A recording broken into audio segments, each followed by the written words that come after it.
Coming up on this episode. I never wanted to be depressed ever again. And I hated taking antidepressants. I never wanted to do that again.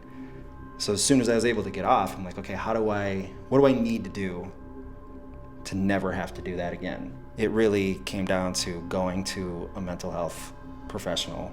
You know, for me, it took 12 years before I went and talked to any mental health professional. I had the belief that nothing was wrong and I'm fine, and what I did is what I did over there, and what I saw is what I saw. We're drinking Bud Light seltzers and talking about our feelings. Low pass, show of force confirmed that the enemy. Outside the wire. Fox 01, guns good. Welcome, episode 9, Outside the Wire podcast. Again with you, Greg and Chad, combat veteran Marines, both deployed to Iraq, 03, 04.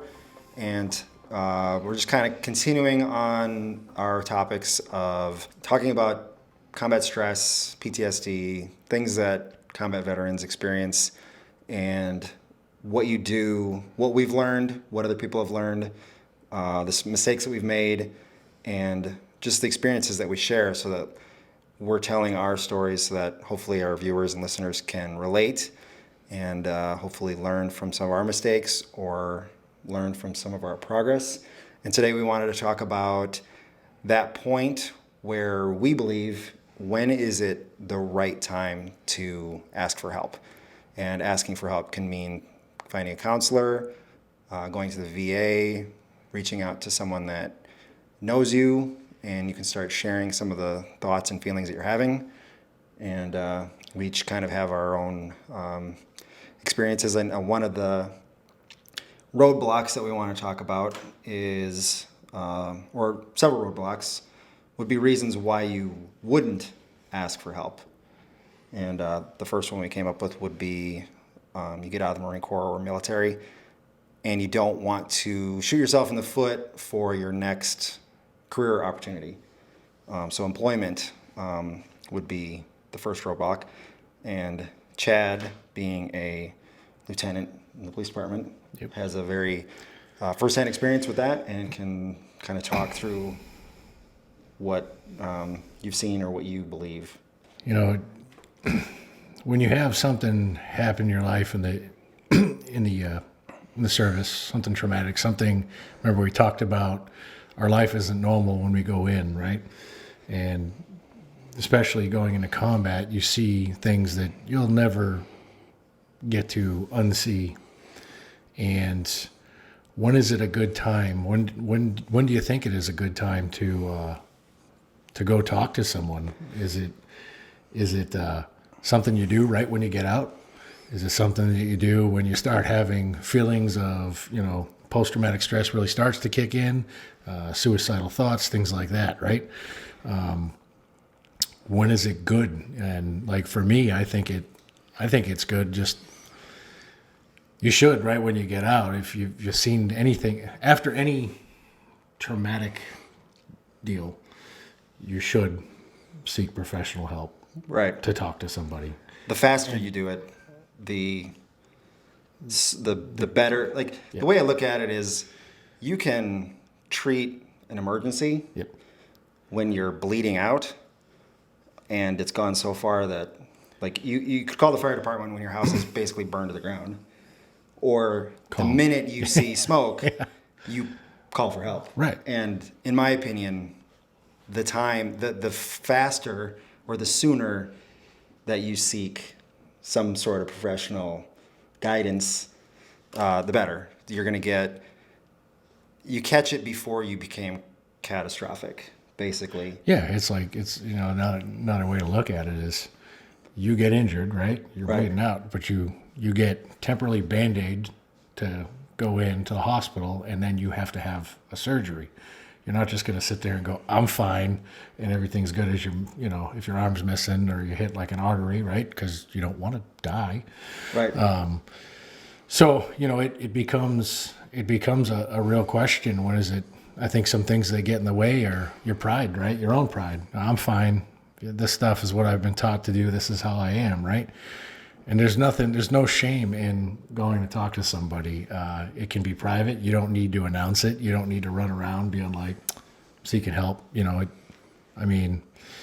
Sometimes you got friends and you're sitting there talking, and you'll find out after talking at the bar or whatever with them that they've gone for help and it's helped them out. And, and that's why we started this podcast, is because I think even for myself, when I saw that other guys were talking to professionals and seeking counseling and asking for help, it made me realize that, if they're doing it, then I guess it's okay. And it breaks down that fear of the unknown. Mm-hmm. I think that's the big part of looking for help is, if you've never done it before, first you're dealing with emotions and situations and trauma that you don't understand. Right. And there's just so much unknown. You don't know how to fix it. You don't know who's going to help you or what they're going to say. You don't know who they're going to tell. It's so easy to get nervous about the VA putting this in your record. And then, you have people are worried about things like red flag laws or, employment, pulling like a personal record from a medical record, and this stuff following you around. But even if you don't use the VA, there are plenty of other avenues. The Wounded Warrior Project has a ton of counseling that's free for veterans that's available. I actually reached out and went through the process, and it's amazing how fast they responded and how many local counselors that are available outside the VA. Like, they gave me a list of like 10 within driving distance of my house. And they were going to offer me 12 sessions for free that the Wounded Warrior Project would pay for. So there's plenty of other opportunities. You don't have to go to the VA. If the VA is what you're worried about, I don't blame you. So look elsewhere. Yeah. It's called Give an Hour. It's you can go online. It's called Give an Hour, and basically there's a list of mental health professionals that get on there, and they put their information up there, and then you can call those people and see if they're open for clients, and they literally give you an hour of talking time for free. And understand that you don't need to be in there for hours on end. If you are talking with somebody, it can be an hour, it can be a half hour. It's to kind of work through the issues that you've got going on. That's what makes it important. The problem with let's talk about the roadblocks, and for me in law enforcement, there's a huge stigma that anybody that carries a gun and a badge and has to make those type of decisions could, have a mental breakdown and have an issue. And that's not the case. Well, it's actually the opposite. It's the opposite. Right? If clearly these issues are out there, clearly these guys, law enforcement, you might have a Marine who went to one combat deployment, saw one firefight. Yep. Whereas a law enforcement officer might see way more traumatic. It doesn't have to be a firefight. It could be suicide, overdose, domestic violence, where a child or something, awful things. Police officers see awful things all the time.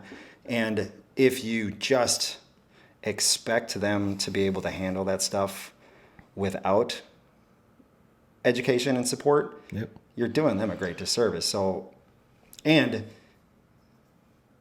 when you let it go unchecked for that long, then you're actually making it more of a risk. Right. And a lot of the time, even with going to talk to somebody, it's confidential. Right. It falls under HIPAA. Yeah. So unless you're running around bragging, going, I was going to jump off the bridge yesterday and I had these problems. Well, someone might look at that, and there's things in your life that are meant to be private, but you have to be okay with wanting to go. You've got to open up, and sometimes opening up to a mental health professional is better than, say, talking to a buddy. Well, buddies are going to give you what they think is the best advice for you. But think about it. How many times have you called your buddy when you and your girlfriend are having a fight? What kind of advice does your buddy give you? Right. You know, F that bitch. She's not good enough for you. You should go bang another chick, which in the moment is what you want to hear and it makes you feel better. Sure. But reality, he's being a good friend. And I've said that 100 times to buddies, but it's awful advice. And the same thing with if you're going through something hard, you definitely want to make your friends aware of what you're dealing with so that they can be supportive. But you, just like any other thing, you wouldn't, if your car starts making a crazy noise and you're not a mechanic, you shouldn't just pop the hood and start rooting around in there and trying to figure it out yourself. And we're talking about your actual life here, which is far more important than your car or something else. So absolutely someone who's been clinically trained on medication therapy and skills on how to help you walk through understanding what you're feeling and why you're feeling it and how to take steps to heal from it. I mean, it's when you think about it from a removed spot, like if I was watching someone deal with PTSD, depression, anxiety, it's super easy to say, well, you should go talk to a counselor. When you're in it, it's so much harder. And from what I've talked to a couple friends after having gone through years and years of counseling myself and figuring out what worked for me and what was just a waste of time. If you get to that point where you're just struggling hard, you're overwhelmed, you're so deep in either anxiety, depression, or anger, or whatever it is you're dealing with, unfortunately, that is not the best time to go to a counselor, in my opinion, because I've gone there during those times. And it's good to get some of that stuff off your chest, but you can't expect to make a ton of progress right then and there, because what you're feeling, what you're going through in that moment is, this sucks, and I want something to happen right now to get me out of this feeling. And that's just a dangerous mentality or place to be in when you go to a counseling session, because you are looking for relief from the way you feel. Right. And you're hoping that whatever they tell you to do or say to you is going to make you feel better right away. And the reality is it's just not. And if you get frustrated and let down, you're like, well, I went to this counselor and I wasn't expecting anything to happen, and I went there and exactly what I expected. It was bullshit and they didn't tell me anything and now I feel worse. Well, you kind of set yourself up for failure. So the advice that I gave to my buddy recently that was from a place of experience was, if you can take a step back and instead of just trying to go to your first session and just dumping everything out, or even worse, like only giving a little bit and not painting the whole picture, but having so much that you're holding back, chances are that counselor's going to need a lot more time with you to really figure out what you're going through and help them paint the picture. I mean, you could expect to go like 10 times before they really get to know you well enough to be able to give you some advice. Mm-hmm. But what I learned is when I kind of took some time on my own and really kind of sorted a lot of that stuff out myself, just in the way that I decided where I wanted to be. Like I picked a path and I said, here's where I'm at right now, and it sucks. And here's where I want to be, because I've spent some time really thinking about it. Then go back to that counselor and give them that information. Here's where I'm at. Here's where I want to be. Help me figure out how to get there. Then that's something that they can work with. And that was when I was going to the vet center. I kept saying, like, just tell me what to do. And the lady was like, I can't really tell you what to do. And I'm like, enough with the PC bullshit. Like, just, like, I know you're being held back by regulations from the VA or whatever it is, but like, just talk to me human to human, right? You know what I mean? Like, that's what I needed. And she was great, but she just couldn't do that for me. And that's when they referred me to the home base program. And the home base program was exactly what I needed. And it was a 2-week course where they had a very structured plan, and it was like going to school, and they taught you what to do, and they kind of graded you on your progress and showed you step by step what to do and how to work through it. And that was 100 times better for me than just going to a vet center counseling session for an hour and just dumping all my emotions out on the table. And speaking of emotions, we're on Instagram Live. Thanks for everybody who joined us. We're drinking Bud Light seltzers and talking about our feelings.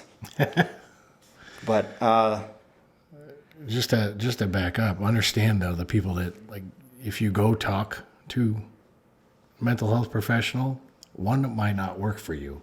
You have to sometimes go to a few of them to figure out if there's a connection there as well. Right. So don't get discouraged if you have one you go to and it automatically don't work out. Kind of sounds like what happened in your case. It's going to be discouraging. I mean, I don't blame you for feeling discouraged if that does happen, but you're right. There's so many. You're not going to go to one counseling session and be like, oh my God, this is amazing. This is everything I needed. Right. And my life is 100 times better when I walk out that door the first time. And this is why we're talking about the critical, if you're at a point where you're starting to notice some behavior or thoughts or just symptoms that are starting to get out of hand, catch it way early and talk yourself out of, or don't let yourself talk yourself out of it. Do it, and do it as soon as possible, because you're giving yourself a much better chance when you can catch it when it's a small problem and start that path of getting through stuff versus waiting till, it's crazy that when you call the VA's 800 number, the first thing that they say to you is, if you're having thoughts of suicide, call this number. I don't know. That's an awful reality that we're in right now, where veterans are calling the VA because that's where they're at. And, I haven't been quite that extreme, but close enough where I can relate. And it's just so much better to catch it early and start making progress early. Because if you think about momentum, life is momentum.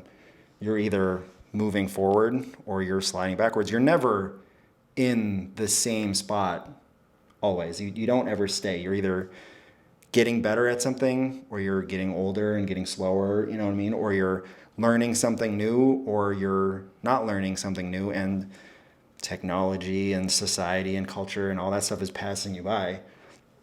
And the same thing with your physical health and your mental health. You're either making yourself stronger physically or mentally, or you're letting yourself get complacent and weak. That's what I believe. And there's so much, once you start down the path of learning about mental health, it's no different than going to the gym. And when you start getting stronger and you start being able to bench more than you could before, you get kind of addicted to it. You get excited and you want to research other kinds of bench press, and you want to try incline, decline, flies. You start exploring other ways to get stronger. It's the same thing with mental health. If you start exploring your emotions and your feelings and how to understand them and how to be mindful and how to handle a situation, and you build that confidence, then you start exploring other things. And that's what this whole podcast is about. I went through the darkest time of my life, and I thankfully got through it. And instead of just getting through the other side and being like, okay, back to normal, I'm good, I needed to learn more. I wanted to understand why I felt the way I did and why, like, I never wanted to be depressed ever again. And I hated taking antidepressants. I never wanted to do that again. So as soon as I was able to get off, I'm like, okay, what do I need to do to never have to do that again? And so for me, the only way I could understand or be confident that I wouldn't have to ever do that again was by understanding why I felt that way and what I needed to be doing differently. And that's not something I figured out on my own. The internet didn't teach me that. I didn't Google it. I didn't watch YouTube videos. I mean, I did listen to some podcasts, but it really came down to going to a mental health professional and being super vulnerable, being super honest, and talking through that stuff. I mean, you had a very similar experience, I'm sure it sounded like. Well, for me, it took 12 years before I went and talked to any mental health professional. And, I had the belief that nothing was wrong and I'm fine. And what I did is what I did over there, and what I saw is what I saw. Yeah. And that's life, right? And that's how the Marine Corps taught us. But lucky for me, when I started noticing things get worse, that was a big help to me. It opened my eyes to how much I was neglecting my mental health. Yeah. And burying yourself in work or locking yourself in a room and shutting the lights off, like those aren't noble things either. Like you're supposed to enjoy life as well as live it to its fullest, right? Right. And obviously career and things like that, yeah, you want to do great. But in your life, you want to do great too. You want to look back at yesterday and go, wow, that was a great time. Well, yeah, when my counselor said in this classroom setting, and I was with like 12 other veterans, 2 other Marines, and I think like 7 or 8 soldiers and like an Air Force vet. But, I'm sitting there thinking like, I just want to get through the next day without having a breakdown.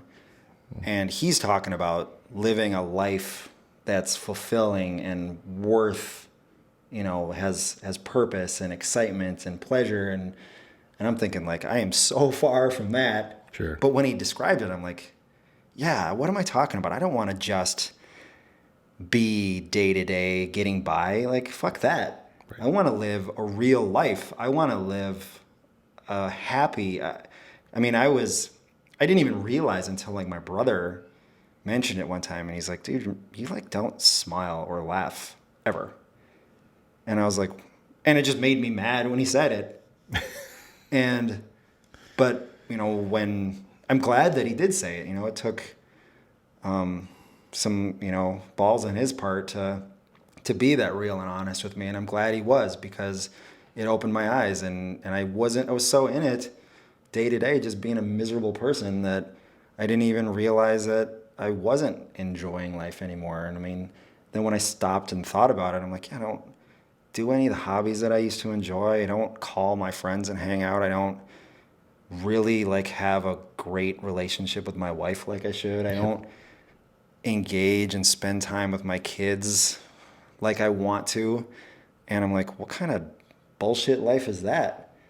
That's not living, that's existing, and that's existing in a meaningless way. And if you get to that point and you live that way long enough, it's no wonder you start having thoughts of like wanting to end it, because who would want to live that life? And, again, it comes back to, that's a really scary point in your life to be, because when you get to that point, you have a lot of work to do to get back to good. And if you can be aware that the negative, miserable, kind of just life, it doesn't just magically get better.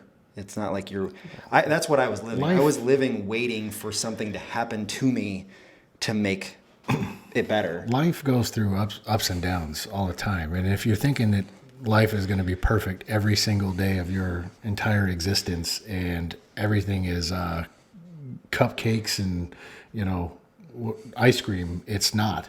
You're going to have bad days. You're going to have your down moments. And that's okay.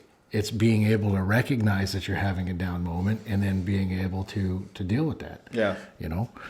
And sometimes, like you said earlier, a mechanic, your car breaks and there's something catastrophically wrong with it. Like I'm talking in the motor, like nothing like, changing a tire, something catastrophically wrong with it. You're not going to start ripping stuff apart right there on the side of the road. You're going to go take it to a mechanic and they're going to fix it. Right. And they're going to give you the tools you need to take care of that problem. Right. And that's huge. So, life's funny and it does go through its ups and downs, doesn't it? Oh, for sure. And one of the key phrases that they brought up in this home-based program class that I went through was the idea of being a resilient warrior. That was their key phrase in it was a class. It was called Resilient Warrior. And they were talking about how if you build enough good habits and do enough positive things, that you become more solid just as an individual. Yep. And instead of chasing momentary happiness, because when you're depressed, you're going to go towards the thing that makes you feel happy in the moment. And that ends up being, drugs, just the bad habits that, some of them, they're not that bad, but they're also not good. They're not making you a solid human. But you're not actually getting to the root of the problem and you're not fixing anything. But if you are aware enough to decide like what makes you truly not happy, but like fulfilled and content. Like that's one of the things that I told my counselors. I don't necessarily want to worry about being happy because happy is a fleeting feeling. You feel happy, after something happens in a moment, but you feel content when you got your shit together. And so what I did was basically I built a list of what do I need and in what order do I need it to start feeling content. And part of it was my physical health. I stopped going to the gym and I started, eating garbage and, you feel good after you eat a cheese pizza or, Doritos or whatever. But, you do that enough times in a row without working out and you look like a pile of shit. And eventually it gets super depressing. And that was one of the things for me. And so I signed up for a CrossFit gym and I committed to do it for a year. And I got, my physical health back where I wanted it to be. And then I talked to a nutritionist and I started making better choices and eating a little bit healthier. And I'm not like by any means Brad Pitt or, looking like... I'm not like the model of health by any means, but I'm far better off than I was 2 years ago. I look at pictures of what I looked like 2 years ago, and I'm like, Jesus, what a bag of shit. And no wonder I looked in the mirror. You look in the mirror, and you're like, who is this asshole? Yeah. How did I let myself get to this?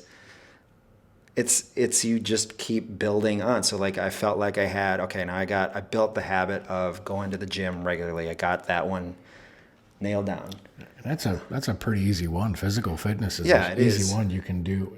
I mean, it's an easy one that you can do on your own. Not necessarily easy, it's simple. Yeah, that's a good point. Because it's going to no pain, no gain, right? You're not gonna like life when you're trying to lift and you're not getting where you want to be, down the road. But you start building the habits, and that was like for me. That's what helped get me on my feet so quick. Was physical, getting out and running. Yeah. I was in the hospital quite some time, and when you're lying there, you're not moving, and it was like, okay, well, I got to start walking. All right, I can make it this far. I can make it 500 feet. I can make it 1,000 feet. And then I started running, and I could only run a mile. And, that was depressing at some Oh, times. yeah, to go from... Marine Corps standards to I can't even pass a mile, the whole bag of shit thing that you just said, that's how I felt. Yeah. And and you had a unique scenario. You were like medically, the reason you couldn't do it is because of medical reasons. And that was, right. I mean, even that, for me, it was like I was just disappointed in myself for letting myself get to that. But you were injured to the point where you couldn't. And that's a different type of frustration. I mean, so I totally understand. Like, it's, and another thing too about it was, I don't know if you noticed this, but like I had just starting to get older, you get into your 30s and life starts sucking, it out of you. And like, I just had like aches and pains. And then you go to the VA and they're like, well, here's some Motrin or here's some Percocet, and they don't tell you, and they're getting better. I've been going to the VA for 15 years now. And they are getting better with their prognosis and their diagnosis and their treatment plans. Instead of just giving you medication, they do offer physical therapy that is much more advanced. They have chiropractors, but I was taking Motrin and stuff every day for back pain, and then sleeping on a heating pad, and what I realized was, like, when I went and started doing this CrossFit, and the gym was owned by a Marine, and he had no problem telling me straight up, he's like, dude, your lower back and your core is just, you got no strength. He's like, yeah, you look like you have upper body strength, but when's the last time you went for a run? Or he's like, have you ever even deadlifted before? And so he put me on like a light deadlifting program, and it started working on my core strength, and it started improving my posture. And next thing you know, my lower back pain is gone, and I've like actual strength. And my coworkers are like, dude, you're like standing up taller. And it was like, it was just good habits that got me there. It wasn't medication. It wasn't this magical thing. It wasn't treatment. It was just me taking control of my own life and treating my body better. Yeah, and reaching down and grabbing that heart and moving forward, right? Yeah. Same thing for me, same exact thing. In the PT, it was painful. Lower back issues, and then like you said, now, I mean, the big thing that I find that we do as adults is, in the Marine Corps, when you're out running, right? They have a stretch for 30 minutes, and we're doing all those. When you're on your own, you're just like take off running, and then you're like, oh, I don't know why legs just locked up. It's because you don't stretch. Right. You gotta help the muscles out. Yeah. Or you build scar tissue, and then that becomes difficult to move. And those are the other things that I've noticed with me. So it's like building that regimen for PT for me. I have a stretch session, and I find that saves me from having to take the Advil and the Tylenol all the time to deal with those issues. And medication is just, it's such a weird culture with health professionals right now, where like the first thing that they do is prescribe medicine. And the medicine, all it does is masks the symptoms. It doesn't treat the source of the problem.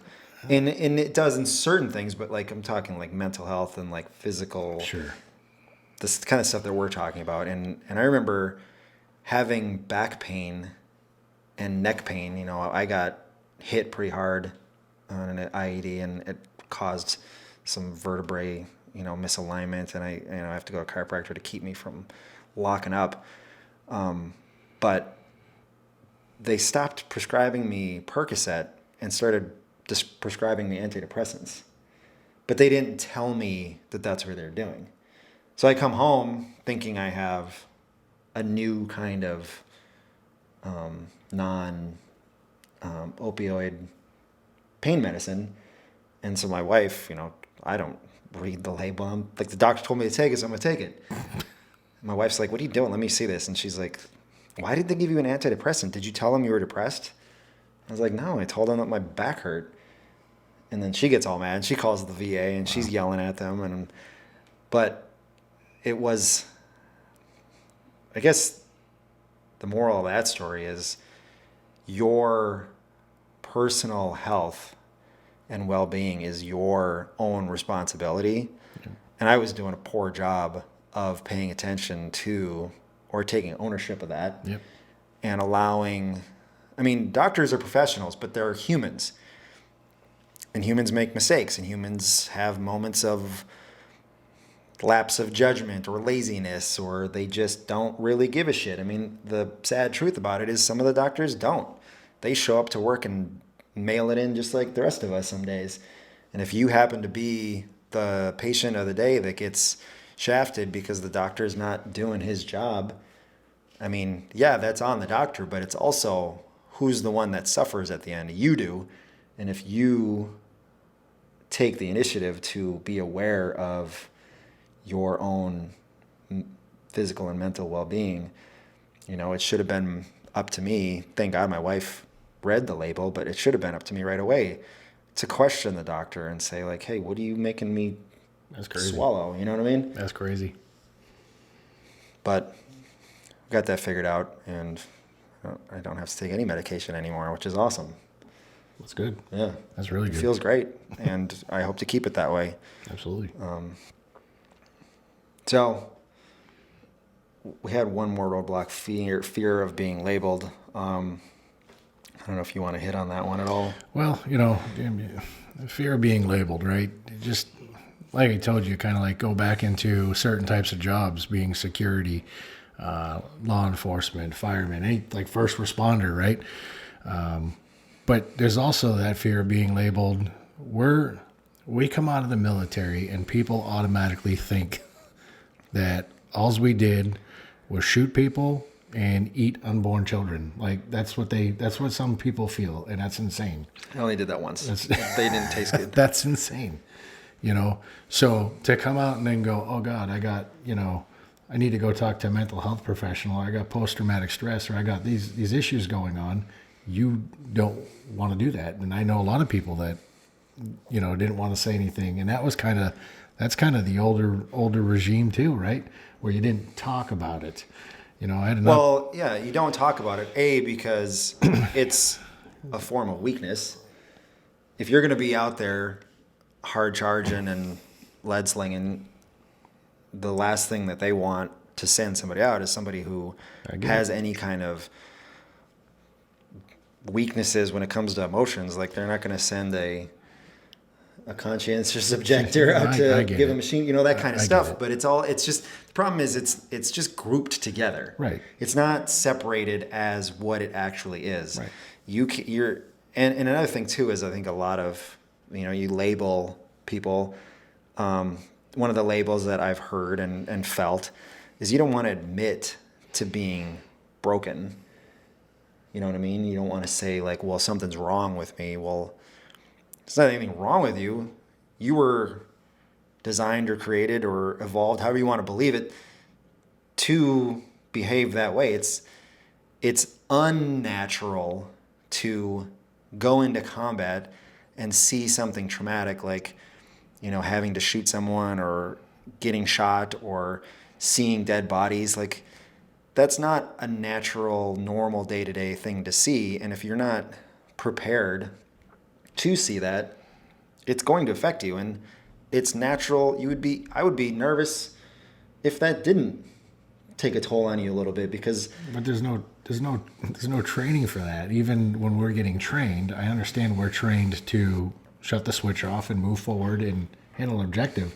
It's not like they start taking photos and putting them up in front of you and going, this is what combat looks like. This is what combat looks like, you know? Yeah. Well, they did make us watch Saving Private Ryan. All right. So okay, you know, movies are movies. And, but you get what I'm saying. And, you know, it takes courage. It takes courage to say, okay, I'm feeling these issues. I need to go talk to somebody, or I need to go get help. And there's so much help out there. And that's, I think, the biggest thing that you need to take away from this is that don't be afraid of being labeled. Don't worry about your employment at that time. Take the courage and take that step forward. Well, and here's a great illustration of that, calling it courage. I would be willing to bet if you polled a bunch of combat veterans, guys who have seen some real shit, and then say, would you rather stack and kick a door down again, or go sit and talk to a mental health professional about how you felt about it? I'm willing to bet 9 out of 10 times those guys are going to say, I'm kicking the door. I completely agree with that. I'd love to go back. Yeah. So that right there proves that, Yep. yeah, going to talk to somebody about how you feel is nerve-wracking. I mean, I used to have to be tuned in pretty good before I could open up and talk. Yeah. I mean, I used to, both before going to a counselor and going to the VA, I would, make myself a margarita or drink some beer or something. Like, I needed a little bit of edge off to where I could feel comfortable enough to open up. And I'm not advocating for that. I'm just I'm being real and telling you what I did.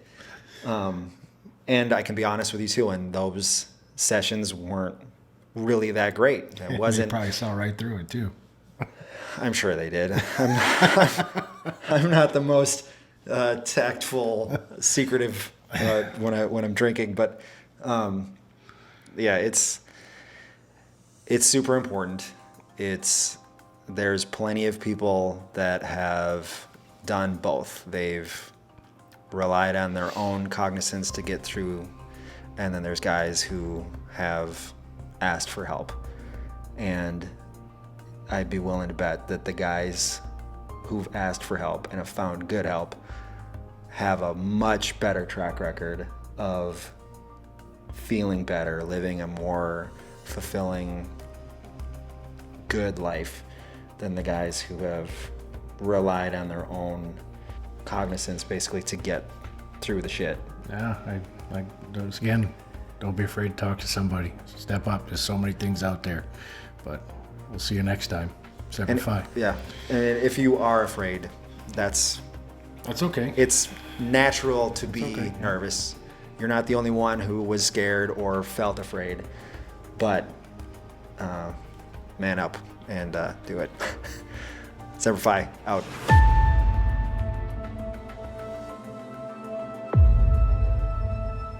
If anything that we said today helps you, it probably would help other people. So please like, share, subscribe. Let's continue this conversation. Let's grow this podcast. Let's build this community of combat veterans, because at the end of the day, we're the ones that are out there on the front line. We're the ones that can help each other best. And we're a brotherhood. So Semper Fi. Mayhem, this is Bravo 67 QRF. We are moving to contact exit gate 2. We are Oscar Mike.